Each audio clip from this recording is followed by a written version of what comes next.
Hey, your Christmas playlist is trash. Picture this, it's that time of year, you want to throw a Christmas party, you want it to be lit, you're inviting the boys, you're inviting the ladies, everybody from the office, and you're like, hey, I want to turn on some great Christmas music. But then they're like, hey, the only thing I could find are all these recordings I've heard over and over again. And if I turn away from the classics, it's just the most generic cash grab pop garbage out there. It's like, what do I do? Where do you find good Christmas music? Well, I'm here to help you out, okay? I'm the playlist doctor, okay? I'm here to bring your playlist back to life. That's me doing the Heimlich on your Christmas playlist. Give the old stuff a break. Turn off the Jimmy Fallon music for the love of God, okay? I'm about to give you the sauce, okay? I'm about to give you the Ocean Spray gelatinous cranberry sauce.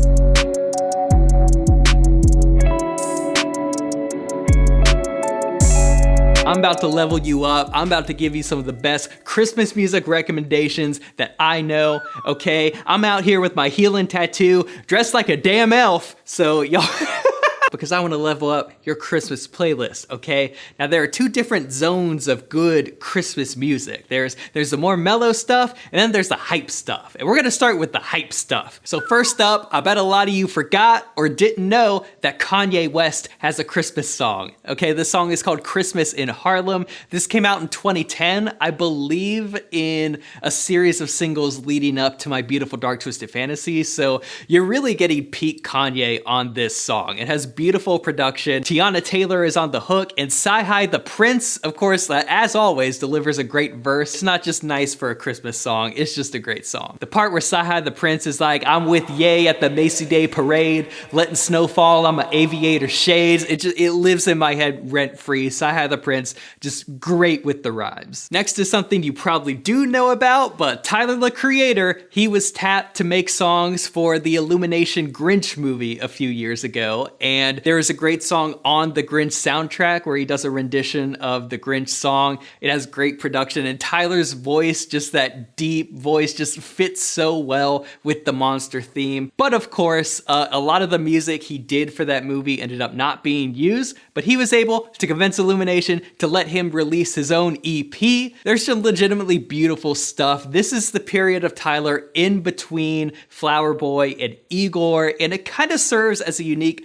middle point between like what those two albums were. You know, Tyler doesn't phone anything in, so the production is beautiful, and you could really hear him experimenting with the sounds that we would hear later on Igor. Also, there are features from Ryan Betty, I think that's how you say it, Ryan Betty, Beatty, and Sandy Gold, which both of those artists just feel like lab grown to collaborate with Tyler, so it's great hearing them on here, and I really hope he collaborates with them on other songs in the future too. So again, not great just for Christmas music, but legitimately great music, and since it was made for the Grinch movie, it's completely clean. You can play it around your kids. But next is a song you don't want to play around your kids. We got the Saint Brick intro by Gucci Mane. Now, Gucci Mane has been known as the East Atlanta Santa for a while, and he finally decided to fully lean into that. He fully samples Jingle Bells, he rides that melody, and it's fun. And it's festive. It's technically still a Christmas song. Next is a deep pull, but we got Christmas in the Sticks by No Big Deal.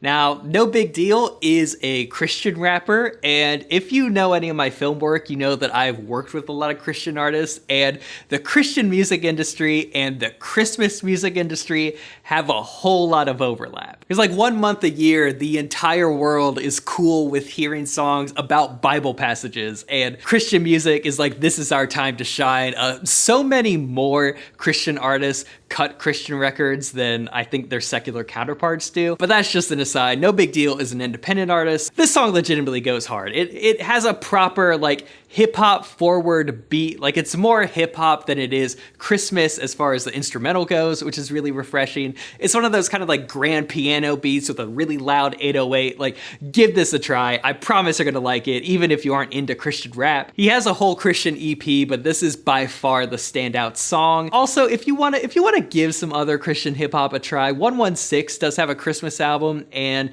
it features a lot of artists, so there is a lot of variety on there. Some good production too. But next we have an absolute classic of a hip hop song. We got DMX's cover of Rudolph the Red-Nosed Reindeer, and this is just one of those examples of two very different things just working together so well. DMX's just really gruff voice barking the lyrics to Rudolph the Red-Nosed Reindeer. And the funny thing about this is this song started as a Spotify single, which I just got to do a whole separate video on Spotify singles. There's so much weird stuff in there, but in 2017, Spotify released this cover and it got so big, it might be the most popular Spotify single. Don't fact check me, but it did get so big that 4 years later, DMX finally released it as his own song. Up next, I bet you didn't know Fetty Wap had a Christmas song, because he does. It's called Merry Christmas, and I think it's fun. It's very much exactly what he was doing around that time. You got the same kind of trap beat he's always over. You got him doing his singing thing. Of course, you got Monty in the cut. Monty is on this song. I am just so nostalgic for Fetty Wap. I say this all the time to my friends, but the peak of my life was that moment in time where he had 3 songs in the Billboard Top 10. Like, everything's just been downhill from there. 1738.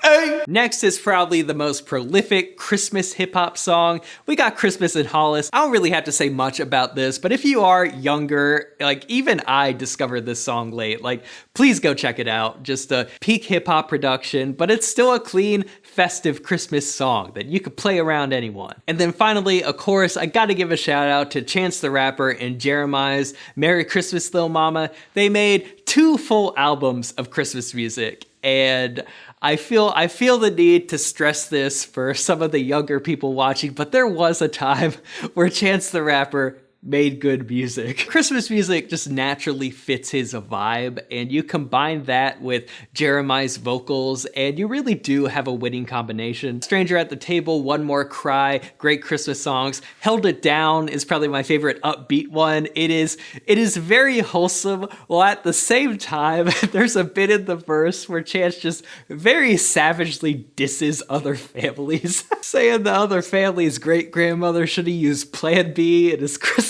song. Chance the Rapper being savage in music is very rare, but it's always really funny where it happens. One other thing about Chance, I count Sunday Candy as a Christmas song. It's one of those songs that wasn't really Christmas, but it came around November, and it's about family and church, so I always associate it with Christmas. It's like how Creed or Spider-Verse or Knives Out feel like Christmas movies, even though they really aren't. But let's say the lit Christmas party is over. You just want to have a calm time. You want to relax with a nice cup of Christmas coffee with some peppermint in it. And of course, the best poll for that is going to be the Sufjan Stevens Christmas songs. He has 2 Christmas albums, Songs for Christmas and Silver and Gold. If you don't know, Sufjan Stevens is like one of my top artists of all time, so of course I listen to the Christmas songs. He said in an interview once that he's written about 100 Christmas songs, so I guess there's a possibility we might even get another Christmas album sometime in the future. But let's say you want more than just mellow Christmas music. Like you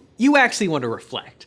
Because after all, Christmas is the perfect time for reflection, because we're on the cusp of a new year, and while you're trying to celebrate, really the only thought in the back of your head is entropy and its effects on your life, because you've been through Christmas after Christmas, and you only have so many more Christmases left. And have you really done what you wanted to do by this point in your life? Like, during the holidays, you see other people you haven't seen in years post about their happy Christmases with their happy families that they've started. And should you be doing the same? Like, would you be happier if you were there? Because have you even really accomplished everything you wanted to by this point in your life? And while you're thinking about that, Christmas is supposed to be this time where you're happy and you want to smile. You don't want to sour the mood for everybody else, but deep down, you don't really feel happy because all this stuff is on your mind, but you can't show that, so everything just feels so manufactured. And were you even really that happy with Christmas to begin with? And if you're feeling like that, Phoebe Bridgers has Christmas music. She's released a Christmas song a year for 6 years. This is the first year that we haven't gotten a Christmas song, and I'm a little disappointed. I was low-key looking forward to the Boy Genius Christmas song. I really thought it was gonna happen. But still, the Christmas songs she has given us are incredible. The Silent Night with the radio voice on it is a standout. If We Make It Through December is beautiful and sad. And it is also a cover of a Merle Haggard song, which the original If We Make It Through December is also incredible. Merle Haggard is one of my favorite country artists. But my favorite Phoebe Bridgers Christmas song is called Christmas Song, and this was actually my introduction to Phoebe Bridgers. I actually heard of Lucy and Julian before Phoebe, which I know is rare for Boy Genius fans, but Christmas Song was my introduction to Phoebe Bridgers, and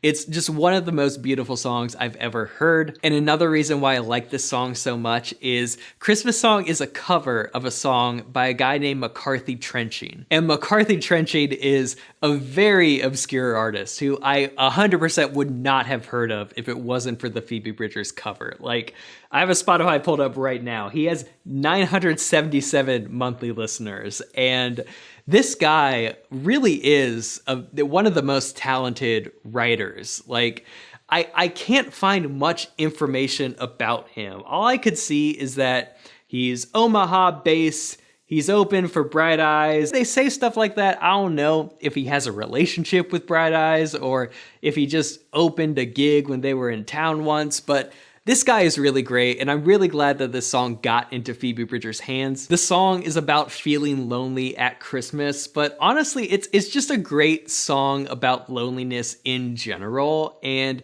it understands something fundamental about what loneliness feels like that I think a lot of music either doesn't get or only taps the surface of. Like this song really just like hits me deep. Both versions of the song are incredible in their own right. Phoebe adds a lot more instrumentation. It starts out like low and mellow, and then it builds up into this big crescendo. And McCarthy Trenching's version is very lo-fi. Like, it sounds very homemade, very cheaply produced, but in the best way possible. It just sounds so intimate, and McCarthy's unique vocal style really leans into it. Like, and again, the writing, like the hook of this goes, "You don't have to be alone to be lonesome.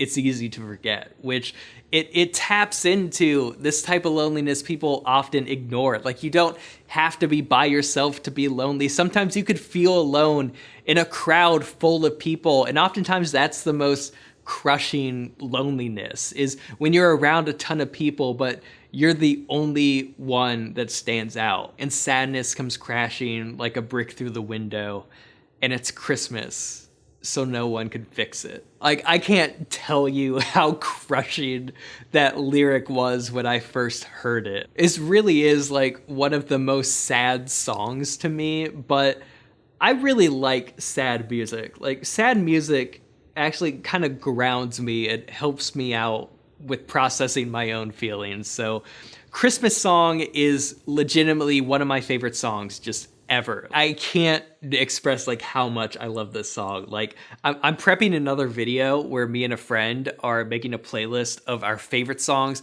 of all time. This song made the cut, and to this day, the original Christmas song by McCarthy Trenching only has 20,000 streams. And this happened like today, like 2 days ago when I prepped this video, it still had like 19 something. But I know sad music doesn't do that for everyone. It's not everyone's thing. So to not end this video on a downer, I've saved my favorite Christmas banger for last. I didn't include it earlier because it's not exactly hip hop, but 100 Gecs has a Christmas song. It's called Sympathy for the Grinch. And if Christmas Song by McCarthy Trenching is my favorite Christmas song, I think Sympathy for the Grinch is my number 2. This song is about how Santa doesn't give the Gecs what they want for Christmas year after year, even though they've been good, so they take matters into their own hands. And They kidnapped Santa Claus. This song is just an absolute banger. I know 100 Gecs aren't everybody's thing, but I love them so much. Like,